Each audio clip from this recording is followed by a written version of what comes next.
The Price of a Dream, an English story about never giving up. Hey everyone! Today I'm going to share an inspirational story for English learners. This is also an English listening practice with moral, packed with a lesson that can truly change how you see challenges. It's a motivational English story for students that proves one truth: nothing meaningful comes without effort. In the quiet town of Riverview, Colorado, there lived a young man named Ethan Parker. Ethan was 21, lean, restless-eyed, always scanning the horizon.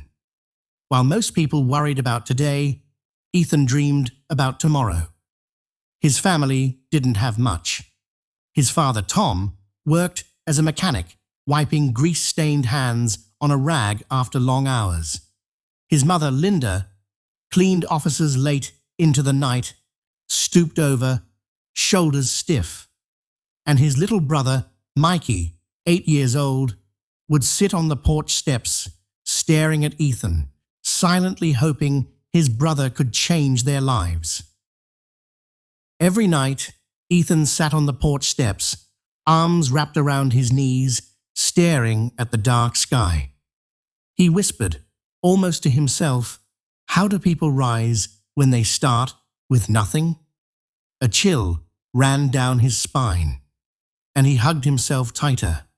One frosty morning, walking past the town square, Ethan noticed something striking. People loved fresh bread, but the nearest bakery was 20 minutes away. A spark of hope ignited, but hope was fragile.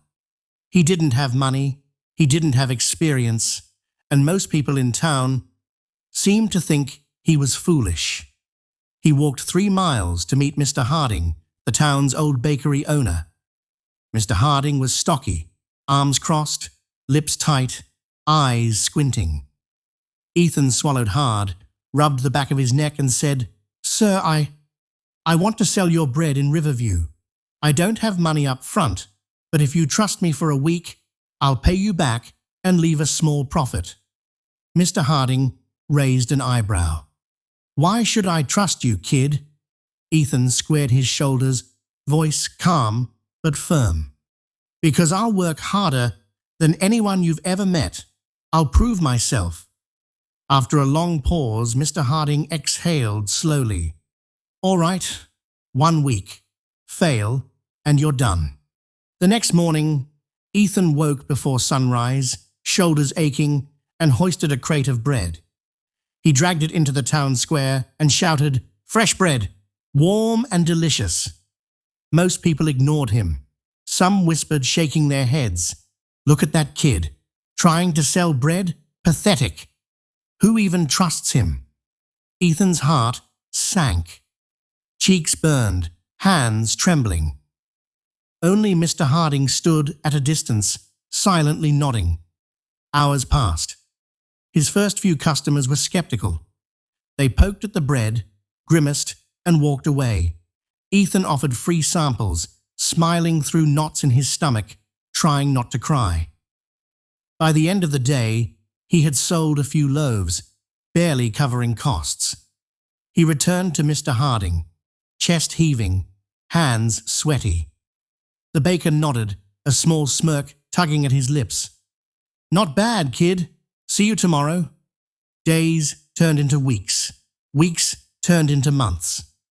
Every morning, Ethan woke at 4 a.m., dragging crates of bread, greeting customers with a forced grin while whispers and laughter followed him.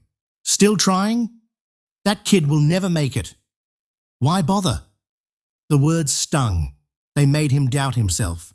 But Mr. Harding's silent support reminded him he wasn't entirely alone. One day, a customer leaned on his cart and asked, "Why don't you learn to bake? You could make more profit." Ethan's chest tightened. Fear and excitement collided. He had never baked before, but he knew no risk, no growth. He approached Mr. Harding. "Can you teach me how to bake?" The baker folded his arms, frowning, voice sharp. If you learn, you won't buy from me anymore. That's bad for business. Ethan smiled faintly, determination lighting his eyes. You gave me my first chance. I won't forget that. If I succeed, your bakery will benefit too. Mr. Harding studied him, then sighed. Fine, but baking isn't easy. You'll wake before the sun, your hands will hurt, and most of your bread will fail. Ethan nodded. I'm ready. Lessons began at 3 a.m., hands deep in flour, kneading dough until palms burned. First batches were bricks or mush. Frustration made him slump, jaw tight, shoulders drooping. Tears threatened often. Neighbors whispered, "That boy is hopeless. Why does he even try?" But Mr. Harding watched silently, letting Ethan fail, letting him learn. Every mistake taught him something new. He learned patience. He learned focus. He learned resilience. After 2 weeks, Mr. Harding handed him a perfect loaf, eyes crinkled in approval. You're ready.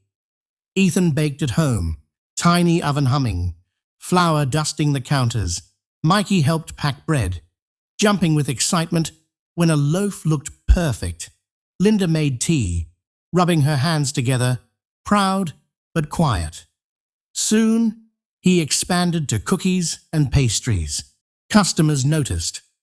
They smiled at each other, leaning closer. Soft whispers of approval passed between them. Then came competition. A flashy new bakery opened across the square. Bright signs, colorful displays, fancy cakes. Ethan's sales dropped. Neighbors laughed. See, I told you he'd fail. You'll never beat that place, kid. Fear twisted in Ethan's stomach. His fists clenched tight as his heart pounded fast. He stood frozen, fighting the urge to run. Instead of panicking, he observed. He listened to customers. He improved presentation. He decorated cakes carefully. Slowly, people returned. Then came the hardest test. One stormy night, sparks flew near the oven. Flames licked the walls. Ethan lunged forward, grabbing buckets of water, hair damp with sweat, heart racing. He saved most of the bakery, but equipment was ruined. Neighbors whispered doubt. Probably the end for him. Why even try? But Ethan lifted his chin, squared his shoulders, and said quietly, I've faced challenges before. I won't give up now. With limited resources, he baked at home again. Neighbors helped. Some donated money, ingredients, or hands to clean. Months later, he reopened the bakery. Brighter, stronger, better. Standing in front of his shop, Ethan took a deep breath, chest rising and falling steadily, and said, I've learned nothing in life is free. Not skill, not respect, not success. Moral of the story. This English listening practice with moral teaches us real growth takes time. Pain and struggle are part of success. Failure is a teacher, not an enemy. Effort attracts support. Even if it's silent, persistence builds respect. This motivational English story for students shows that dreams start small, but with courage, patience, and persistence, they can grow. Whatever your dream is, remember, you may start with nothing, but you don't end with nothing if you refuse to stop.